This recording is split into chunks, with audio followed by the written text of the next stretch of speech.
All right, so we've talked about some of the general steps and like jargon. We sort of moved into talking, about um, some of the requirements and sort of steps of sort of doing SEM modeling.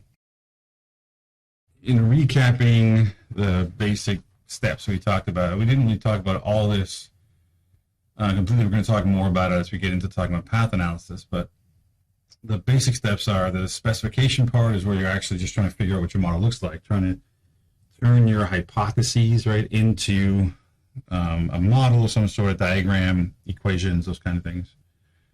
And then identification has to do with this process of ensuring that the model is sort of viable. Can the model actually be tested? Can it actually be estimated? And then it may seem out of order in some way, but you should do both of those things before you do any data collection, because there's no point in collecting data in a model that isn't identified, because you're not going to be able to analyze it or estimate it. So you really should figure out what your model looks like and what's going on with it. Figure out if it's identified or how to make it identified before collecting, screening, and preparing the data. And once you have the data, and you have your model, you know it's identified, at least you think it is, you can then go through the estimation process and look at model fit. Does your model actually work? Does it actually explain the data? And that's what we're going to get more into as we talk about path analysis, how we actually look at model fit. Then more than likely, you're going to get to the step 5, which is re-specification. So what do you think re-specification means?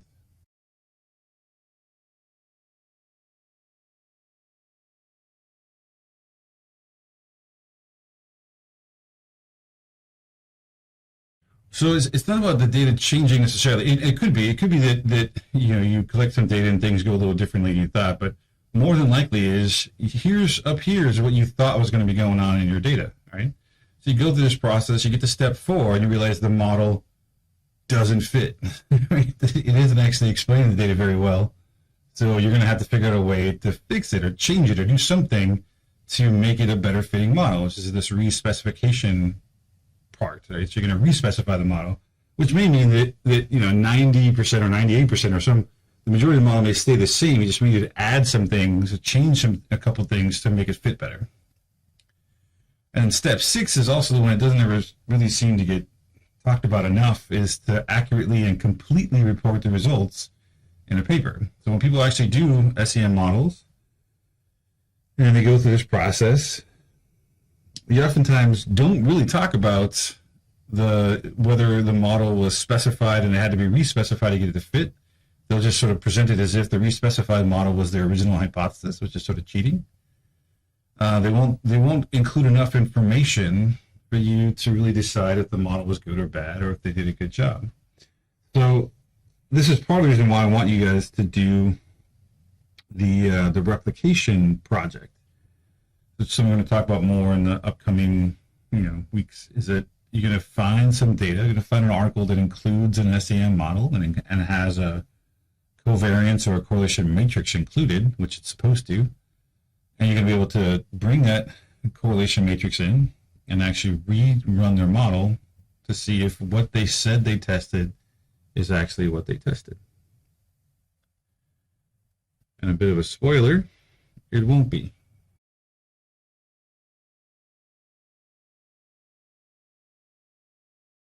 You may see the steps portrayed differently as more or less or different steps, but the basic idea is you're gonna have a model that you have in your mind, is your hypothesis. And as the more I got into sort of SEM modeling, the more I tend to start thinking about everything in terms of an SEM model. Like they're all now, I'm picturing them in these sort of diagrams as opposed to other ways of sort of representing hypotheses as equations or whatever. I always think of them as sort of these diagrams. So you're gonna start there with that specification process and go through all these steps, usually multiple times. That's what it means sort of by being iterative. You're gonna have to go through them probably a couple times before really getting a model that fits very well. And that process of sort of fitting and re-specifying should be documented when you actually write it up. It shouldn't be like a secret. You should actually document how exactly you got to the model fit process. The main reason for the replication project in here is to sort of really address a lot of stuff we're talking about in here, that when there are supposed to be rules about things that you should do when publishing an SEM model or model using a latent variable approach. And there's this, some of these names, like Boomsma is the guy's last name, and Hoyle and Panther and McDonald and Ho, like there's a bunch of stuff. These are a little bit old. There's probably some newer ones. They lay out sort of, things you're supposed to do.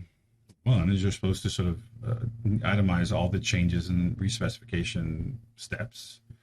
You're supposed to include, include the correlation or covariance matrix. You're supposed to include whether or not you're modeling, which of those you're actually modeling, the correlations or the covariances. There's all these sort of things you're supposed to include, and most people don't do it, or at least they don't do it accurately. Again, so McCollum and Austin, this is 2000, they went through a review of 500 applications of SEM in like 16 different journals. And what they found is that the majority of them didn't really do it. They had sort of incomplete reporting. Okay, so they didn't completely report the parameter estimates. They only gave a standardized solution. Talk about that more later on.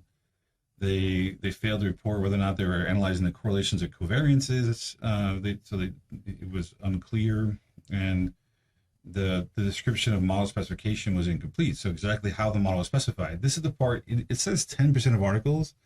That actually seems radically low to me. Okay, you're going to end up doing this model replication, and you're going to find out that for the most part, you're going to run the model, and you're going to find that it doesn't quite have the same degrees of freedom as the model they say it is. And that's because there's going to be paths or correlations, something about the model that they didn't tell you about. It's not written in the paper. And you're going to have to do a bit of sleuthing, to sound like I'm from the 1940s. You're going to have to use, use some guesswork maybe, and try to guess what other parameters they might have included. And that's where the real trick's going to come in.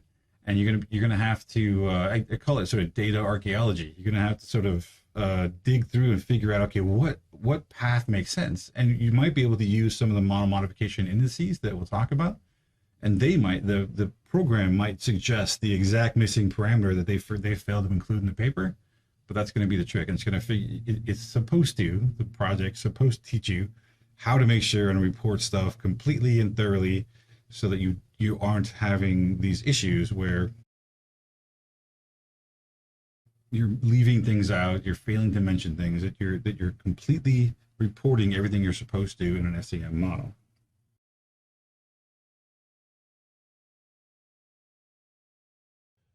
All right, questions? Anything about this stuff?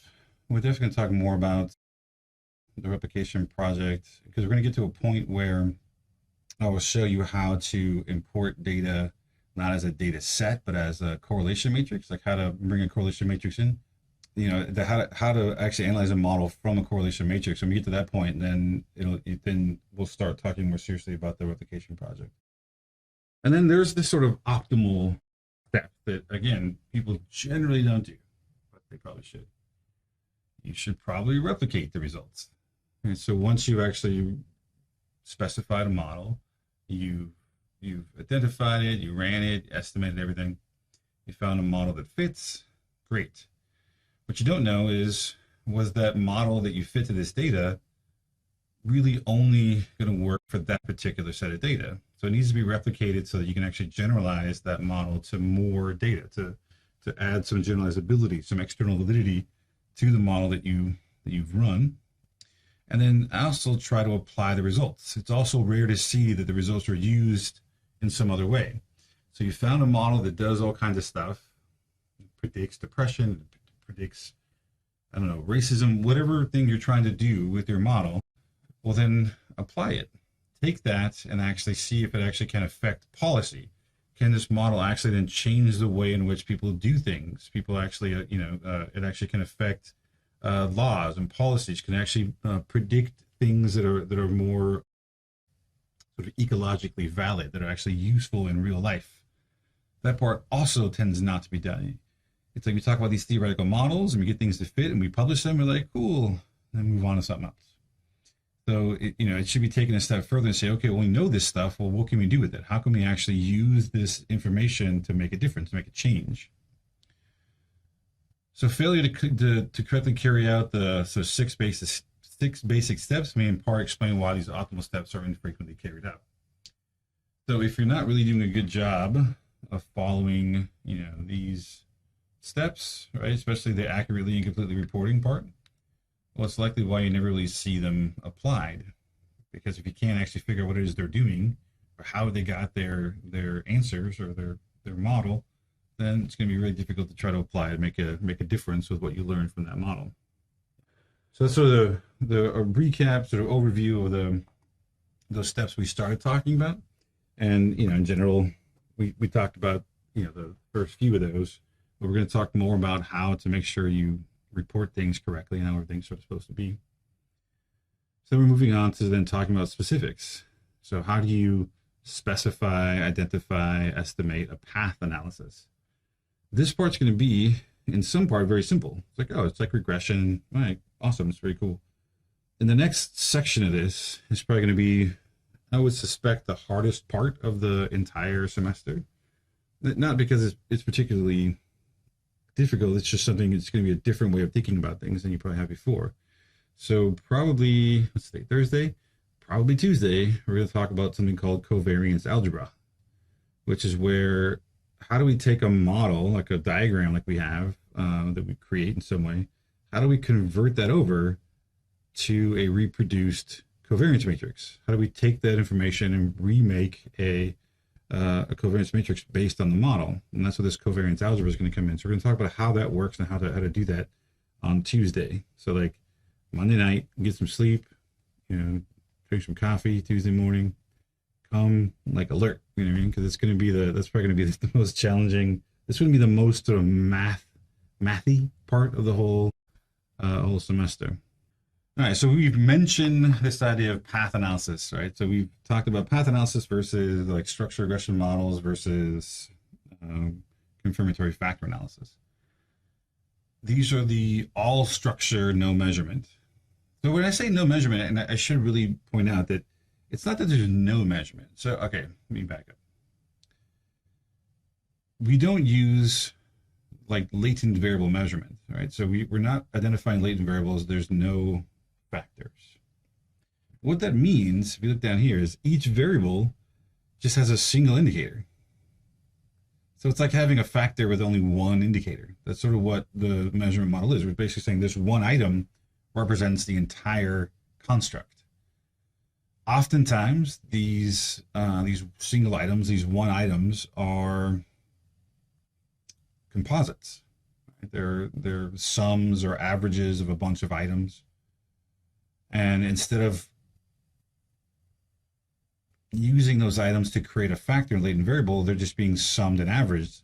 There's a couple of reasons why you might want to do that instead of using a latent variable. The most common is because you don't have enough people. If your data set's not large enough, you're not going to have enough people to really cover doing an entire factor model. Then you might change over to doing something with composites and just summing up and reporting things like Chromebox alpha, so that you don't have to run the factor model all the way through. For instance, Matt, Lauren, and I are working on stuff for Build, and they have a lot of scales, lots and lots of scales in there. But in this past summer, there was 33 people. Right? Not going to do a whole lot latent variable wise with 33 people. Right? Especially when you have scales that have 10 items or something like that, and you're trying to compare them or do stuff. It's not really going to happen. So you're going to switch over to using composites and summing, averaging, however you want to do it. And there's sort of pluses and minuses of doing sums or averages, because you just don't have the power to do an entire model using latent variables, right? So it's nothing. That's not a judgmental statement. Just sometimes it's how it is, right? You don't have the power. You don't have the resources in your data set to really do something like that. So it's not that there's no measurement. So there's no measurement apparent in the model. It's just that measurement's been done outside of your model. So you may have actually run Chromevox Alpha. You may have done an exploratory factor analysis and had that EFA spit out to you factor scores, and using those factor scores in your path analysis. It's just that the measurement part of the model isn't there. It's not apparent. It's all just measured variables. Everything's a square in the model.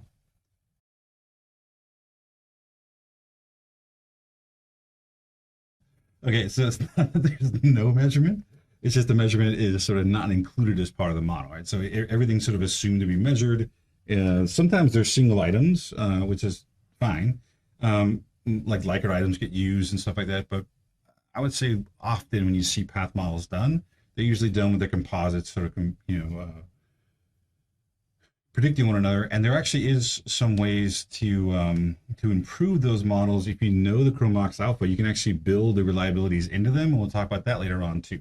We'll come back to that, sort of how to improve single item or measured variable type models to make them a little bit better than, not quite the latent variable ones, but make them a little bit better than just the models by themselves. All right. Oh, I should say the goal here is to test hypotheses about direct or indirect effects. This stuff includes moderation, includes mediation. It includes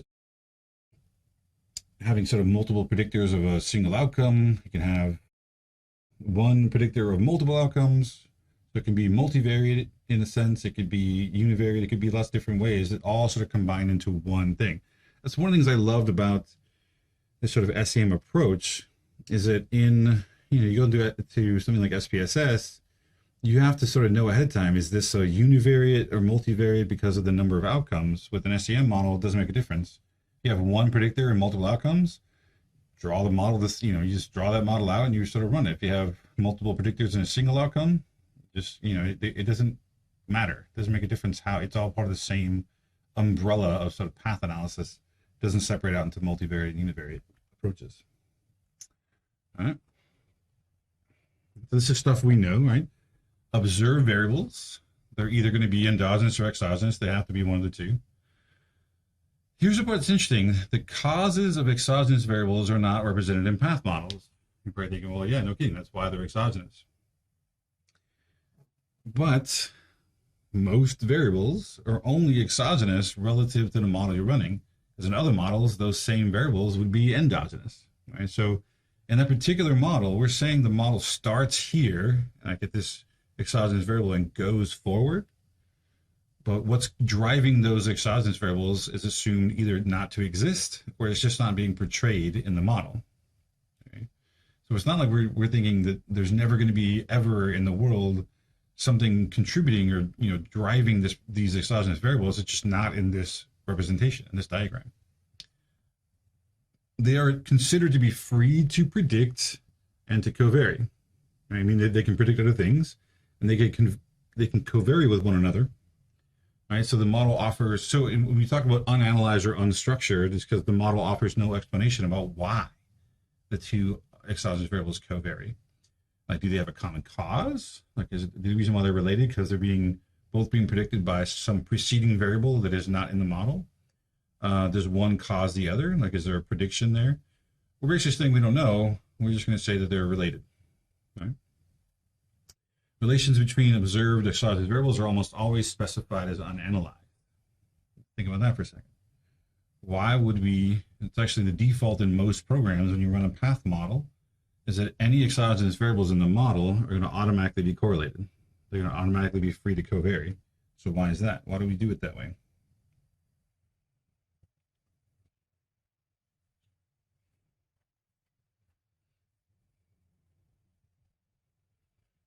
Why would we assume that exogenous variables would be correlated?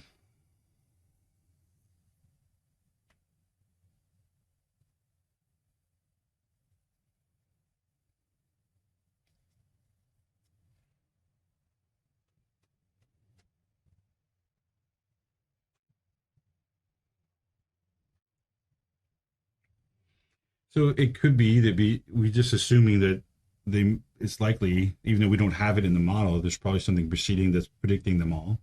But there's a more simplistic reason for why we would make sure that all, so like if I'm going to run some simple model, right? I have some outcome y, right? And I have a multiple x's. If I just throw this in to most programs, I want to say all, but I don't think it is all. It's most. And I think, all right, these are predictors of this y variable. It's going to have some e at the end. This diagram is just a diagram representation of a basic, y equals some slope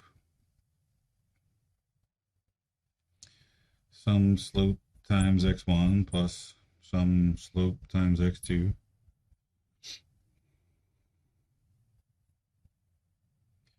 plus e, right? So this is just regression. So, it's a path model, path analysis.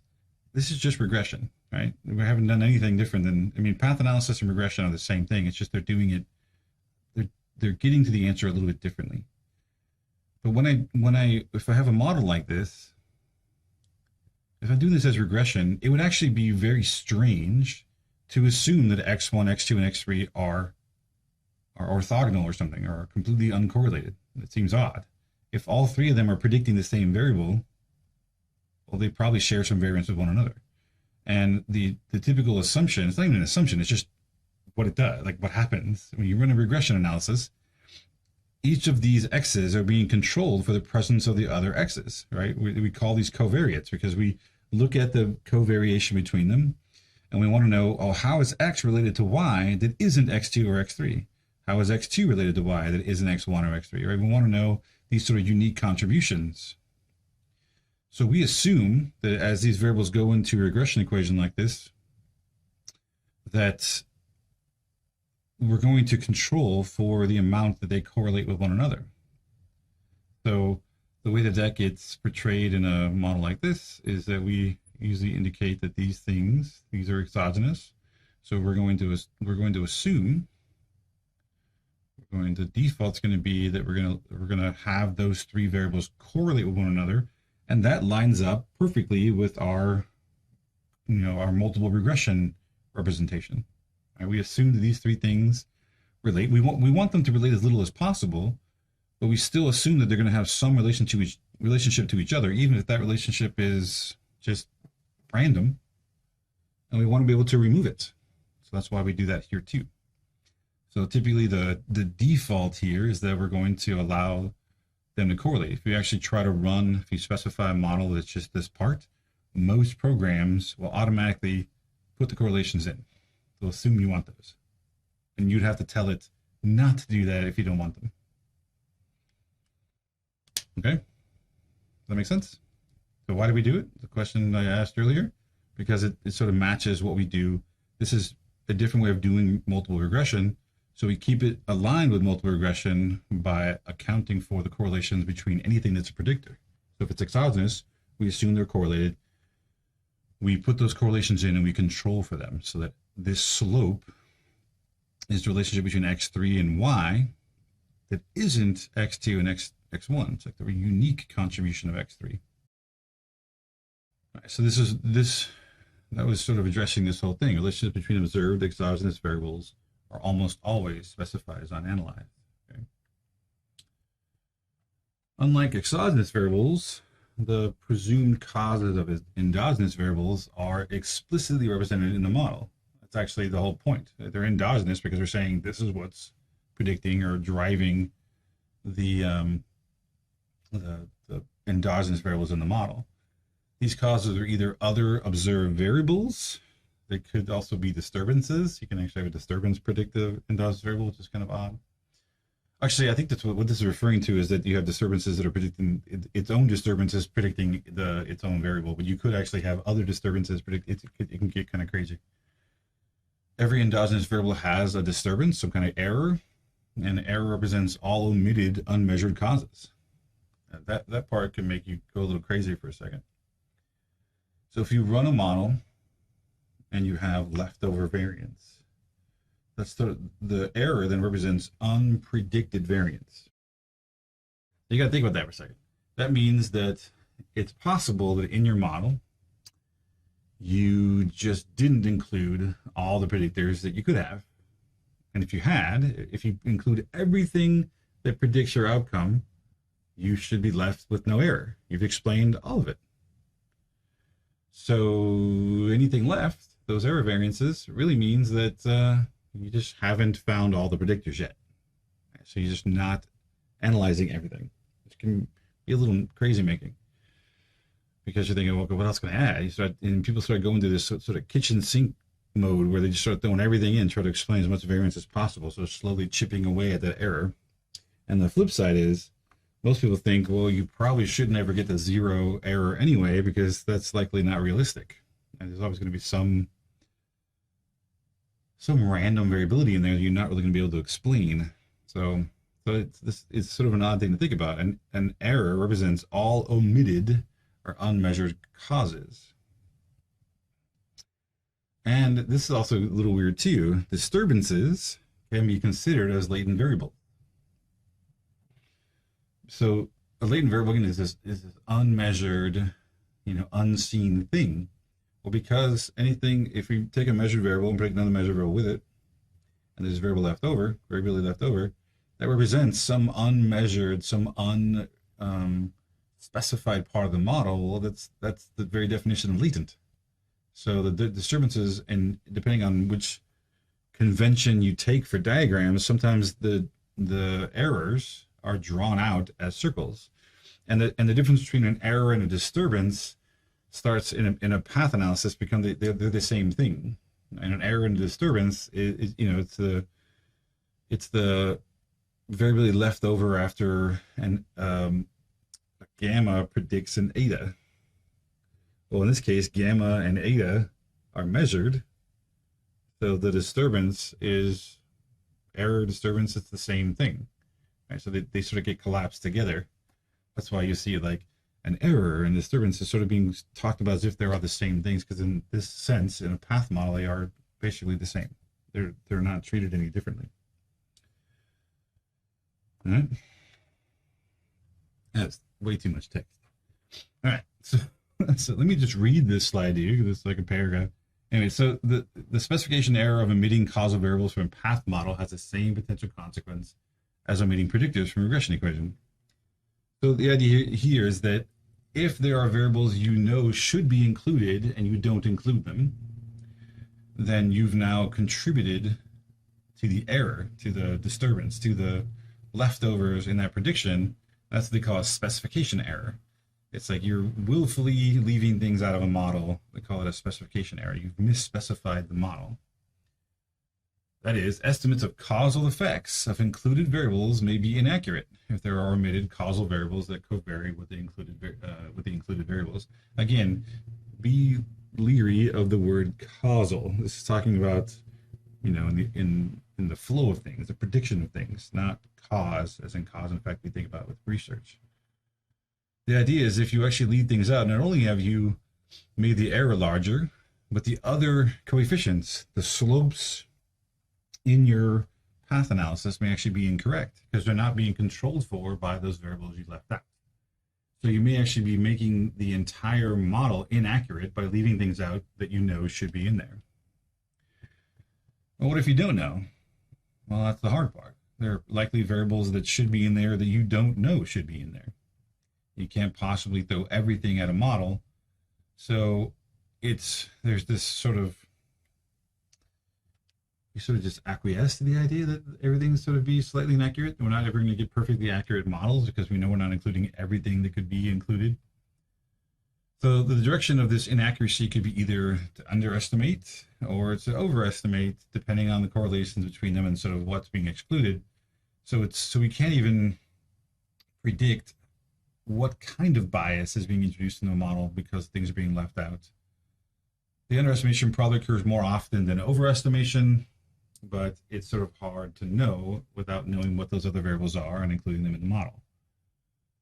So this whole sort of wall of text is saying you have to be very careful about what you include and what you leave out, because any variables that you include in the model versus those that you leave out that choice is going to have an impact on not only on the errors, on the accuracy, the degree in which you're predicting the outcomes, but also in the accuracy of the actual coefficients. Because the exogenous variables are being correlated and we're controlling for their relationships with one another, anytime those are being left out, well, then the coefficients that are in the model are going to be inaccurate, and we won't even be able to know which way they're inaccurate, where the bias sort of lies. So choose carefully when you're starting to do this. And most of the time, it's actually fairly easy. You don't have to choose. They're the only variables you have in the data set, so you can't add more anyway, right? So they're all what you have. So you have to sort of realize that it's likely not going to be perfectly accurate unless you include all the variables that are relevant. So in path analysis, when your specification of a path model actually becomes fairly easy. It's easier. There are less rules than when you're talking about a latent variable model. So in path analysis, there is just one observed measure for each construct, right? Everything is just a single indicator. It is therefore crucial that measures have good psychometric characteristics. Now, this is true of multiple regression, right? This is not some new thing because we're doing path analysis. We actually assume in multiple regression that anything we use, all of our predictors and outcomes are all measured with high reliability. Now, I think the assumption actually is that they're measured without error, which is sort of ridiculous, but we can at least assure that the error is minimal, that we actually have decent reliability for each of the items we're using. So this is true of path models as well. Because we don't have latent variables to help extract the error out and get these sort of cleaner variables, we have to rely on the reliability of the item itself. It is therefore crucial to measure to have good psychometric characteristics. Score reliability is especially critical because one assumption of a path analysis is that exogenous variables are measured without error.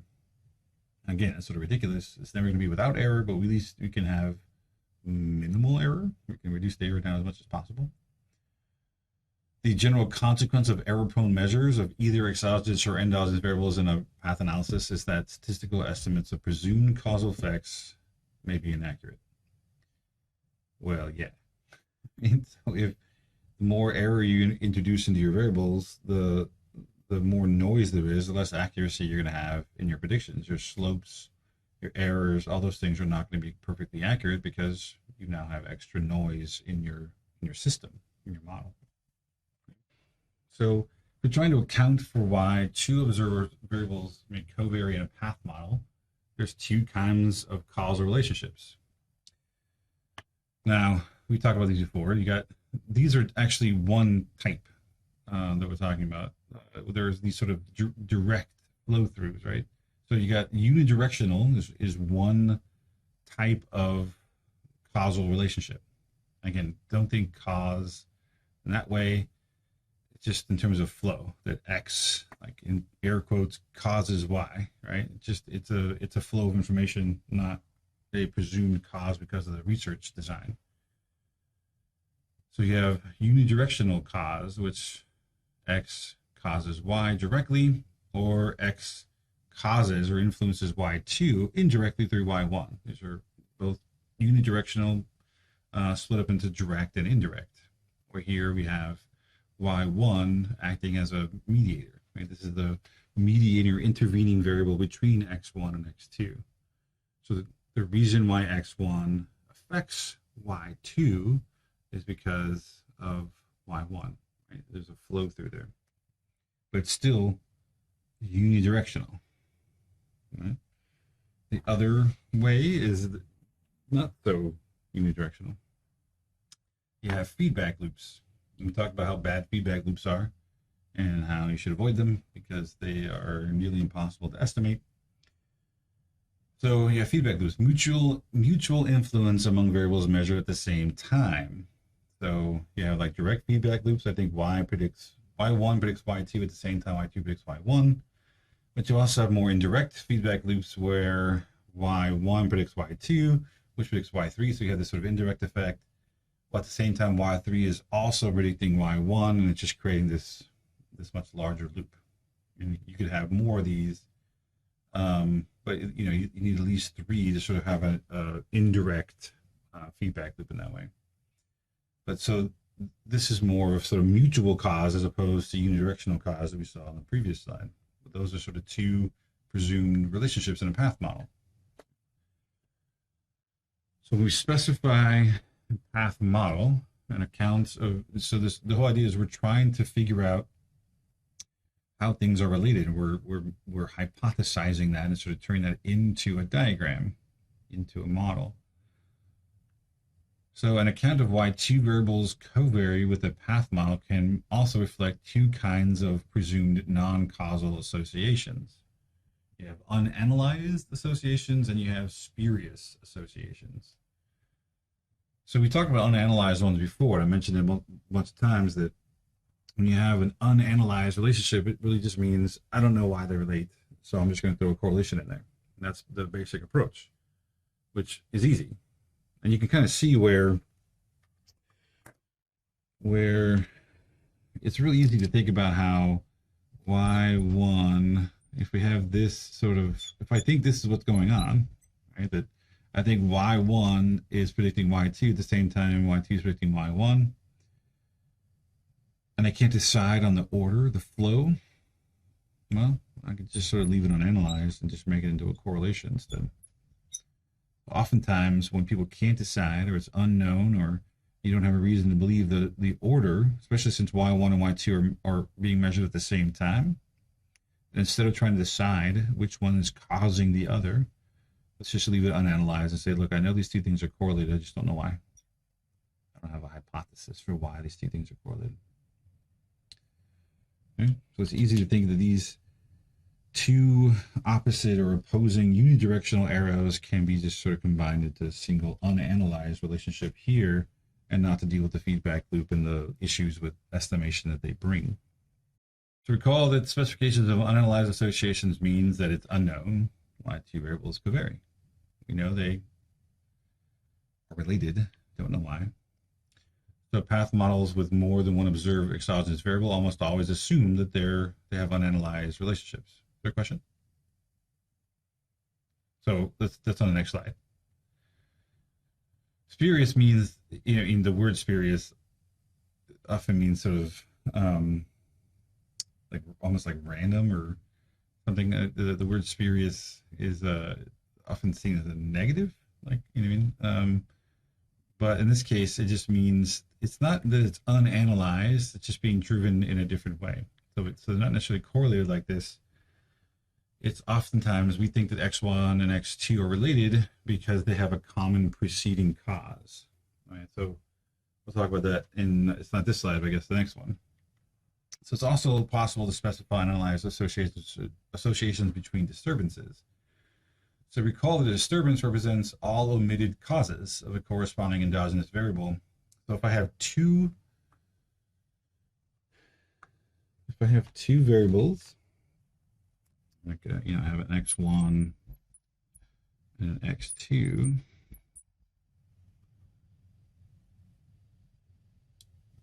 when we're looking at these as as predictors of some outcome, right? It's easy to think about this being correlated. But what gets tricky and where you get in trouble sometimes is if you're looking at this the other way around, where these variables are not the predictors, these are the outcomes of some common predictor like this, and they have their, I'm going to start drawing them in a goofy way, but just because it's going to start looking like, I'll start using this in a second anyway. These are the measure, the prediction errors that also predict here, disturbances, and they're considered latent because they're unmeasured, unspecified. That I can correlate these because, again, these disturbances represent unmeasured things. They're parts of the model are not being captured by Y1. So Y1 may predict X1, may predict X2, but there's likely reasons why X1 and X2 are related to one another that are outside of Y1, or they represent other predictors we did not include. So sometimes you'll see that the disturbances might get correlated, and this is again an unanalyzed relationship, to say we know that x1 and x2 are related to one another for reasons that are not y1. Okay, so you might get these disturbances to correlate. Great. Recall that a disturbance represents these, omitted, endogenous variables, the omitted causes, omitted exogenous variables for the endogenous variable. So an unanalyzed association between a pair of disturbances is called a disturbance correlation for standardized variables, or disturbance covariance for unstandardized variables. The term disturbance correlation is used from this point whether the variables are standardized or not. So when we talk about a disturbance correlation, we're basically saying I think the errors associated with these endogenous variables are related, and that can be problematic. And we mentioned even a long time ago that that could actually violate this idea of having recursive models. It may make them non-recursive if you have correlated disturbances. So when is it allowed, when is it not? And that can be kind of confusing. A disturbance correlation reflects the assumption that corresponding endogenous variables share at least one common omitted cause. So think about that for a second. So we have a cause, a preceding variable, or variables that are in the model that are predicting these endogenous variables. If they have correlated disturbances, right, their errors are correlated, then what we're saying is they have at least some common cause that we've not put in the model. Because why else would they be related? There have to be something that's sort of making them be related to one another. Accordingly, the absence of the symbol for an unanalyzed association between the two disturbances reflects some assumptions. So if we have disturbances in a model and they're uncorrelated, right, well, we're still making some assumptions. We're presuming the presumption of independence among unmeasured causes. So whatever is not in the model that we left out, whether it was willfully or not, so we left it out of the model, we're assuming that whatever those things are, they're not driving correlations between the outcomes, the endogenous variables. And we're also assuming or hypothesizing that the observed correlations between that pair of endogenous variables can entirely be explained by the variables that are in the model. Right? So the disturbances are independent because everything about those endogenous variables that is related is being explained by variables that precede them in the model, and that anything that's not in the model is not driving those variables to be related. Right? So we're making those assumptions. And even though those things are often done for us, they're like the defaults in many of these programs, you have to realize that these are the assumptions that we're making by leaving those sort of defaults alone and not changing anything. All right. Unlike unanalyzed associations between measured exogenous variables, the inclusion of disturbance correlation in a structural model is not so simple. So when we get to, we'll talk about that more later on, because it's not so simple because partly because of this idea of the non-recursive models that have these sort of correlated disturbances. It's also theoretically possible to specify an unanalyzed association between a measured exogenous variable and a disturbance, which gets weird, but you can. And with small models, it doesn't seem so apparent.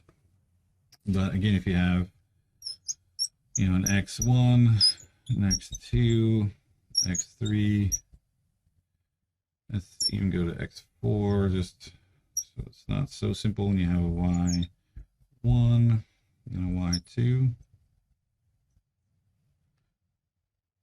And let's say these two are here and those two are there. Okay. We can correlate, all of these without any issue, really. It doesn't even make it that much of a difference. Okay, so we have all those correlations up there. I can add in, let's stick with disturbances for now. So again, if I leave this out, what that says about this model, what it assumes is Yes, I'm acknowledging that there's probably predictors that aren't in here, that I didn't include everything, but I should have one here too. Whatever's going on here completely explains why y1 and y2 are related. That's why I don't need a correlation here. And to add a correlation here tells me, well, there's stuff that's not in the model that's driving the correlation between y1 and y2, and that's why we haven't accounted for it with the stuff that's in the model. So there's a lot of this sort of interplay between what you have in and what you've left out, and sort of what that does to the assumptions of things. So as soon as you start to have to correlate these two things, it's going to indicate to people that, well, the model's probably not very complete. There are predictors that should have been there that you didn't include. But let's go back to what we were talking about a second ago. So we have this sentence: it is also theoretically possible to specify an unanalyzed association between a measured exogenous variable and a disturbance. Okay. Anytime you have like x1 and x2 driving y1, this d1 should be completely independent. It should be uncorrelated with y1 and y2.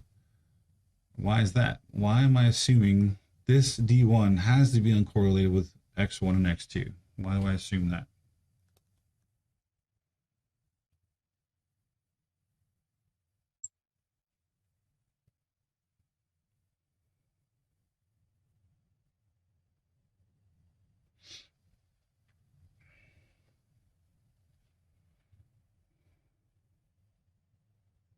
Why is an error uncorrelated with a predictor?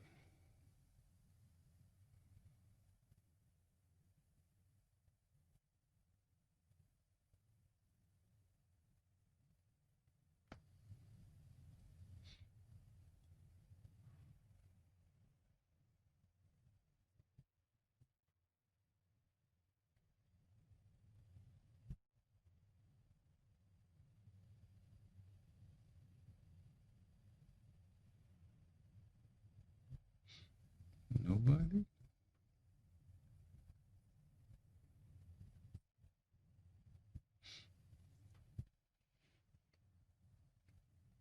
Right.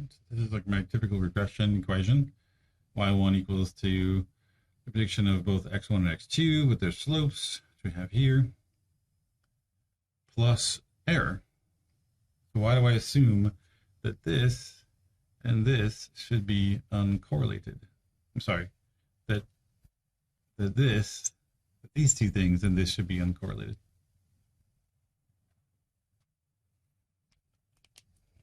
What is D1? In this case, what is in here?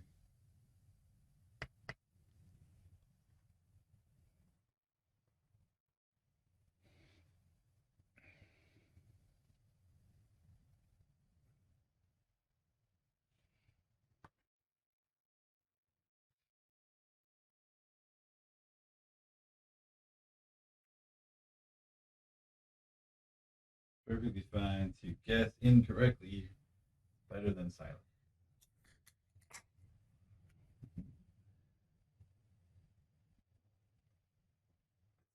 You can't hear you on the microphone or anything.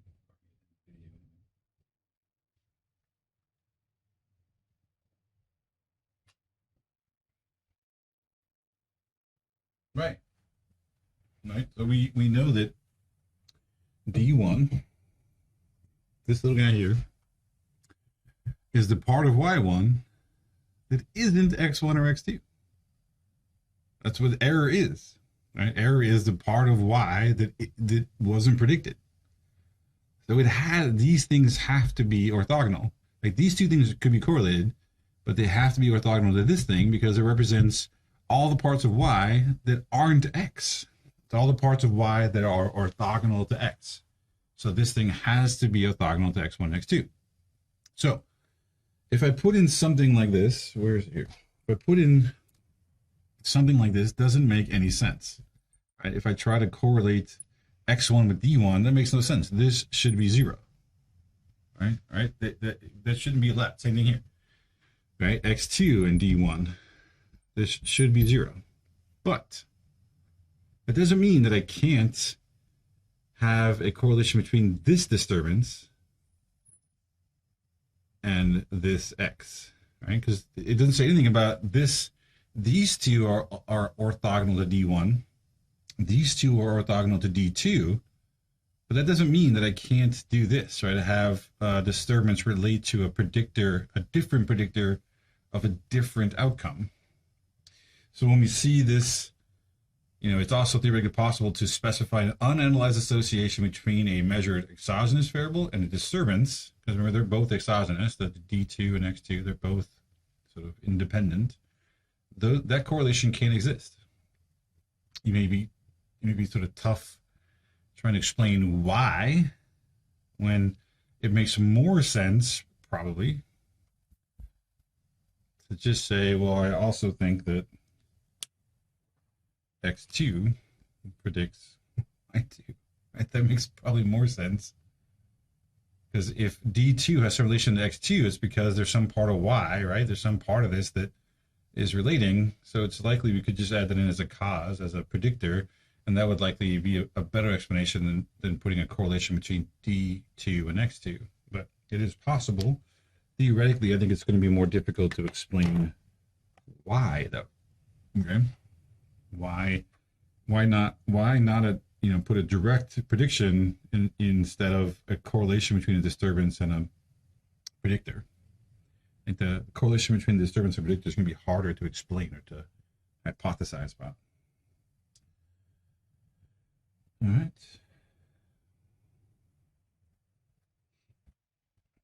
And this assumption that, the correlation between a predictor and an error are independent or orthogonal, that's the same as it is in regression. So I wrote that up on top. We still assume that same thing, that we assume things like the errors are normally distributed, have a signed error roughly zero, the average is 0, meaning it's not biased, yada, yada, yada. But we also assume that it's uncorrelated with the predictors.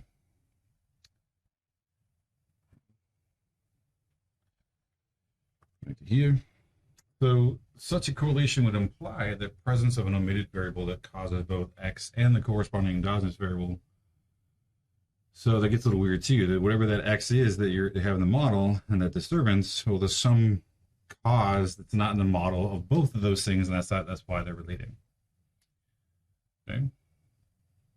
However, it's usually assumed that measured exogenous variables and disturbances are unrelated. Right? We typically don't relate exogenous variables and disturbances, right? Some reasons why, when multiple regression is used to estimate recursive path models, we'll talk about later, it must be assumed that the predictors and the residuals are uncorrelated. So assuming the independence of disturbances and observed exogenous variables permits the estimation of direct effects of the latter, holding omitted causal variables constant. So the reasons why we sort of assume this, because we assume it in multiple regression, right? The errors and predictors are uncorrelated because the error represents all the parts of Y that aren't in the X's. And assuming the independence of disturbances and observed exogenous variables permits the estimation of direct effects. So we can actually estimate recursive models because we don't have these goofy sort of things, right? These correlations between disturbances and predictors may actually cause some issues and make it harder to estimate the model. So Bolin, who's again when I talked about Klein has a better, I think, sort of intro to SEM book, where Bolin has the very heavy matrix algebra, mathematics sort of heavy book. So Bolin refers to the second reason just given as the pseudo-isolation, an assumption that is probably violated in most applications of SEM.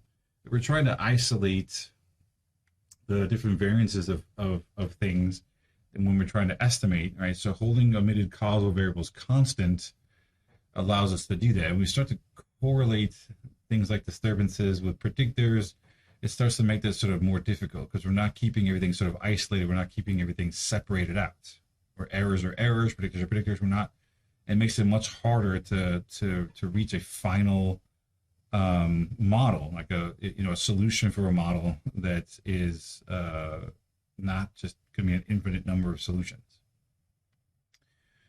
The seriousness of violating the assumption increases with the magnitude of correlations between the excluded variables and the included variables. So the larger these correlations start to be, and the more of them you have, the more it means that the excluded variables probably have a lot more to do with the model than the ones you have in, and that becomes problematic, right? It means you left out the important ones and put in ones that aren't so important. So it gives you kind of a clue about that, which is nice, but not when you've already done all the data collection. You can't do anything about it at that point. It just means that your model sucks and you start over again. So the question about spurious, which I kept saying was on the next slide, and I lied because it was like 5 slides later. So here's what the term spurious means. It sounds bad, right? It's, oh, you're spurious. But it's just the term for Y1 and Y2 are related because they both have a common cause, right? So because they're both being predicted by the same thing, that means that they have a spurious relation with one another. That's just what the term is. Spurious associations are the other kind of non-causal associations. They are represented in the path models by specifying a common cause. So examples of spurious associations are here, like the entire observed association between Y1 and Y2 is predicted to be spurious. So the reason why this comes up and the reason why we're talking about this is we're moving toward this idea of getting to covariance algebra. So if I'm trying to reproduce, so I'm taking this model and I want to reproduce what the correlations might look like or the covariances between these, the only way that I can link Y1 and Y2 together, right, because there's no path, there's no correlation, there's nothing between them.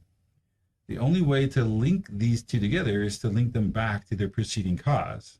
So I have to figure out a way to covary Y1 and Y2 via the preceding variable, the predictor X. That makes their relationship sort of spurious. It only is explained through their common preceding or causal variable. So hopefully if you looked at this, if you were like me the first time I saw this type of model, my first thought was like, what's up with the headphones? Why is there headphones on all these? Like these guys all like rocking out some music. It also looks like weirdly, and I saw this, it looks like the old school alarm clocks. Remember those like that had the bells on the side, had a little handle on top? So lots of weird associations. So it's just an odd looking, thing. So I forgot where this comes from. I want to say the model is called, like the acronym is like RAM or something. So one of the things you'll find is there's lots of different ways in which people try to express latent variable models or path models to accomplish different things. And one of the things I remember early on in trying to draw out these kinds of models, one of the issues I always had was whenever trying to represent these models, so it's easy to represent, I can put a slope here, I can put a slope there. But when it comes to the variances of things, it's sort of hard to figure out where do I put a variance. I stick it inside the box here, to put the variance for D1 inside this circle.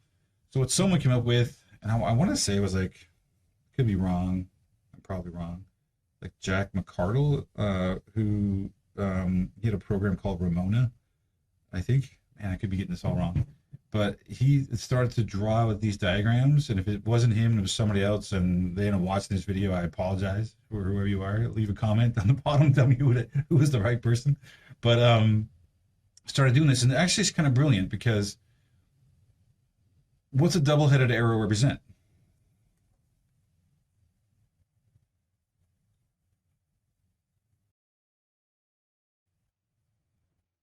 So a single-headed arrow, yeah, a single-headed arrow is prediction. Double-headed arrow is, Parker? Yeah, correlation or covariance. So the next step is, what is the covariance of a variable with itself? No. A correlation of a variable with itself is 1, but a covariance of a variable with itself is better known as variance. So each of these things tell you in the model where a variance is being estimated. So we're going to estimate a variance for D1 because it's an exogenous variable. We're going to estimate a variance for D2, which is also an exogenous variable. And then we're going to estimate a variance of X1 because it is it's the predictor, the main predictor in the model. So those three sort of headphones here all sort of indicate that we're going to be estimating some kind of variance for each of those parts of the model. This also, again, in this model, oftentimes you'll see D1, D2 just without anything. It'll just be the letter D1 just sitting in the middle of nothing, without a box or a circle. This one is of the mindset that, look, disturbances or errors or whatever you want to call them, whether you call this an E or a D doesn't make a difference, it's the same thing, that they're latent, they're unknown, unseen. So these are latent components even in a completely measured model. So they oftentimes, you'll see this sort of written out as circles to represent that these are latent errors to these measured variables. And the headphones tell you that there's a variance being estimated for each of those exogenous variables in the model. Okay. So in this example, Y1 and Y2, we're saying the only reason that they relate to each other is because they both are predicted by X. Right? Otherwise, they are unrelated. I know we're out of time, but just the other version of this is you can have both spurious and direct at the same time. Y1 predicts Y2, and Y1 and Y2 are also related through this spurious connection to X1.